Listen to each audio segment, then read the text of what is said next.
నమస్కారం. మన విద్యా 24/7 ఛానల్కి స్వాగతం. 6వ తరగతి నుంచి 10వ తరగతి వరకు పాఠ్యాంశాలన్నీ తెలుగులోనే స్పష్టంగా, సులభంగా అర్థమయ్యేలా వివరించడం మా ధ్యేయం. స్కూల్ పరీక్షలైనా, ఫైనల్ అసెస్మెంట్స్ అయినా, ఎస్ఎస్సి బోర్డు పరీక్షలైనా మీ విజయాలకి కావాల్సిన పూర్తి మార్గదర్శకత ఇక్కడే లభిస్తుంది. ఇక ఈరోజు పాఠంలోకి వెళ్ళిపోదాం. అందరికీ నమస్కారం. ఈరోజు మనం ఒక చాలా ఆసక్తికరమైన టాపిక్ గురించి మాట్లాడుకోబోతున్నాం. అదేంటంటే సిమెట్రీ.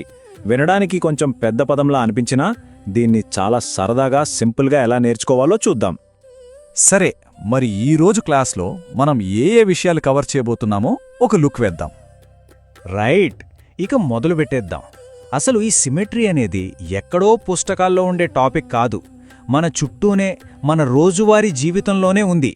ఆ బ్యాలెన్స్, ఆ ప్యాటర్న్స్ ఎక్కడున్నాయో ఇప్పుడు చూద్దాం. ఇప్పుడు స్క్రీన్ మీద కొన్ని బొమ్మలొస్తాయి. వాటిని బాగా గమనించండి. ఆ రెండిట్లో కామన్గా ఏముంది, ఏం పోలిక ఉంది? ఒక్కసారి ఆలోచించండి.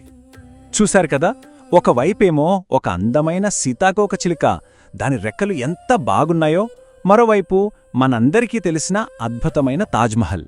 రెండూ చాలా అందమైనవే, కానీ వాటికొక స్పెషల్ కనెక్షన్ ఉంది. ఏంటది? ఆ సమాధానమే సిమెట్రీ. సింపుల్గా చెప్పాలంటే, ఒక వస్తువుని మధ్యలో చూస్తే ఒక సగం ఇంకో సగానికి అద్దంలో చూసినట్టు అచ్చుగుద్దినట్టు ఉంటుంది. చూసారా?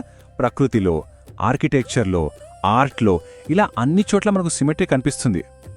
ఓకే, ఇప్పుడు అస్సలు విషయంలోకి వెళ్దాం. ఈ సిమెట్రీకి ప్రాణం లాంటిది ఒకటుంది. అదే లైన్ ఆఫ్ సిమెట్రీ. దీన్నే మ్యాజిక్ మిర్రర్ లైన్ అని కూడా అనుకోవచ్చు. అదేంటో ఇప్పుడు అర్థం చేసుకుందాం. సో లైన్ ఆఫ్ సిమెట్రీ అంటే ఏంటి? అదొక ఊహారేఖ. అదొక ఆకారాన్ని సరిగ్గా రెండు సమాన భాగాలుగా విడగొడుతుంది. ఆ రెండు భాగాలు ఒకదానికొకటి అచ్చం అద్దంలో చూసుకున్నట్లుంటాయి. పర్ఫెక్ట్ మిర్రర్ ఇమేజెస్ అన్నమాట. దీన్ని కనుక్కోవడానికి ఒక చాలా సింపుల్ టెక్నిక్ ఉంది. దాన్ని ఫోల్డింగ్ టెస్ట్ అంటాం. ఏం లేదు, ఒక పేపర్ మీద ఒక షేప్ తీసుకుని దాన్ని సగానికి మడవండి. ఒకవేళ ఆ రెండు సగాలు కరెక్ట్గా ఒకదాని మీద ఒకటి సెట్ అయితే ఆ మడతపడిన గీతే లైన్ ఆఫ్ సిమెట్రీ. చాలా ఈజీ కదా? రైట్, ఇప్పుడు చూడండి, కొన్ని ఆకారాలు సిమెట్రికల్గా ఉంటాయి, కొన్ని ఉండవు. కనీసం ఒక లైన్ ఆఫ్ సిమెట్రీ అయినా ఉంటే దాన్ని సిమెట్రికల్ అంటాం. ఉదాహరణకి ఒక ఐసోసెలిస్ ట్రయాంగిల్. అసలు లైన్స్ ఆఫ్ సిమెట్రీ లేకపోతే దాన్ని ఏసిమెట్రికల్ అంటాం. దీనికి బెస్ట్ ఎగ్జాంపుల్ ఆ స్కేలీన్ ట్రయాంగిల్. దానికి సిమెట్రీనే ఉండదు. ఇప్పటిదాకా మనం ఒక లైన్ ఆఫ్ సిమెట్రీ గురించి చూశాం, కానీ కొన్ని స్పెషల్ షేప్స్కి ఒకటి కంటే ఎక్కువే ఉంటాయి. అవేంటో చూద్దామా? ఫస్ట్ ఒక ఈక్విలాటరల్ ట్రయాంగిల్ తీసుకుందాం.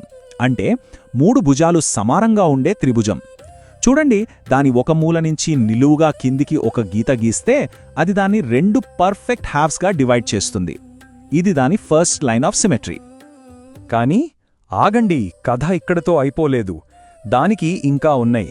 మిగతా 2 మూలల నుంచి కూడా ఇలాగే గీతలు గీయొచ్చు కదా.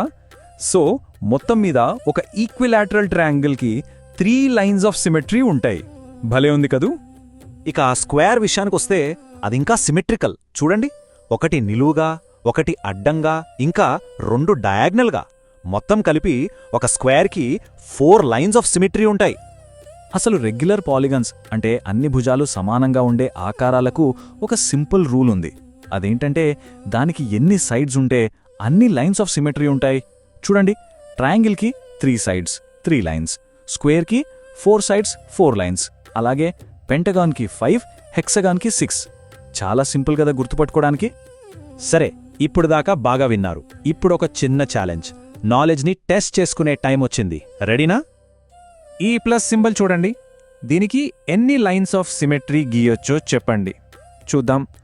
టేక్ యూర్ టైం, ఆలోచించండి. ఆన్సర్ దొరికిందా? రైట్, దీనికి మొత్తం 4 లైన్స్ ఆఫ్ సిమెట్రీ ఉన్నాయి. ఒకటి వర్టికల్, ఒకటి హారిజాంటల్, ఇంకా 2 డయాగనల్స్. కరెక్ట్గా చెప్పిన వాళ్ళకి వెరీ గుడ్. సూపర్. ఇప్పుడు నెక్స్ట్ వన్. ఇది కొంచెం ట్రిక్కీగా ఉండొచ్చు. ఈ స్టార్ షేప్కి ఎన్ని లైన్స్ ఆఫ్ సిమెట్రీ ఉన్నాయో లెక్క పెట్టండి. కౌంట్ చేశారా? 6 వచ్చాయా? ఎక్సలెంట్. ఈ ఫిగర్కి కరెక్ట్గా 6 లైన్స్ ఆఫ్ సిమెట్రీ ఉన్నాయి. చాలా బాగా చెప్పారు. ఓకే, ఇది చాలా మంది కన్ఫ్యూజ్ అయ్యే ప్రశ్న. ఒక ప్యారలెలోగ్రామ్కి ఎన్ని లైన్స్ ఆఫ్ సిమెట్రీ ఉంటాయి? ఇది చూడ్డానికి సిమెట్రికల్గానే కనిపిస్తుంది, కానీ జాగ్రత్తగా ఆలోచించి చెప్పండి. And the answer is 0. అవును, 0. షాక్ అయ్యారా? ఒక ప్యారలెలోగ్రామ్ని ఎలా ఫోల్డ్ చేసినా ఆ 2 హాఫ్స్ ఎగ్జాక్ట్గా మ్యాచ్ అవ్వవు. అందుకే దానికి ఒక్క లైన్ ఆఫ్ సిమెట్రీ కూడా ఉండదు. ఇది గుర్తుపెట్టుకోండి. Great job! చాలా బాగా పార్టిసిపేట్ చేశారో. సరే, ఇప్పుడు క్లాస్ ముగించే ముందు ఈరోజు మనం నేర్చుకున్న మెయిన్ పాయింట్స్ ఏంటో ఒక్కసారి క్విక్గా రివ్యూ చేద్దాం. ఈ 4 పాయింట్స్ చాలా ఇంపార్టెంట్, గుర్తుంచుకోండి. ఫస్ట్, సిమెట్రీ అంటే ఒక ఆకారం యొక్క ఒక సగం రెండో సగానికి మిర్రర్ ఇమేజ్ అవ్వడం. సెకండ్, ఆ మిర్రర్ లైన్నే మనం లైన్ ఆఫ్ సిమెట్రీ అంటాం. థర్డ్, ఒక షేప్కి 0, 1 లేదా చాలా లైన్స్ ఆఫ్ సిమెట్రీ ఉండొచ్చు. అండ్ ఫైనల్గా, ఒక రెగ్యులర్ పాలిగాన్కి n సైడ్స్ ఉంటే దానికి n లైన్స్ ఆఫ్ సిమెట్రీ ఉంటాయి. అంతే. సో ఇక నుంచి మన చుట్టూ ఉన్న వస్తువుల్లో సిమెట్రీని వెతకడం మొదలుపెట్టండి. Let's make math easy. ఈరోజు మాతో కలిసి ఈ టాపిక్ నేర్చుకున్నందుకు ధన్యవాదాలు. ఈరోజు చూసిన పాఠం మీకు ఉపయోగపడిందని హృదయపూర్వకంగా ఆశిస్తున్నాను. ఇలాంటి మరిన్ని స్పష్టమైన, సహాయకరమైన, మార్కులు పెంచే పాఠాలు పొందాలంటే మన విద్యా 24/7 ఛానల్ను తప్పకుండా సబ్స్క్రైబ్ చేయండి. ఈ వీడియో నచ్చితే లైక్ చేయండి, మీ ఫ్రెండ్స్కి షేర్ చేయండి. మీ సందేహాలు, సూచనలు, తదుపరి నేర్చుకోవాలనుకున్న విషయాలు కింద కామెంట్స్లో రాయండి. మీ స్పందన మాకెంతో ముఖ్యం. మీ ఒక్క లైక్, ఒక్క షేర్, ఒక్క కామెంట్ కూడా ఈ చదువు వెలుగును మరింత మంది విద్యార్థులకు చేరుస్తుంది. మాతో ఉండండి. మీ నేర్చుకునే ప్రయాణాన్ని ప్రతిరోజు మరింత బలంగా, మరింత స్పష్టంగా, మరింత ప్రభావవంతంగా మార్చుకుందాం. ధన్యవాదాలు.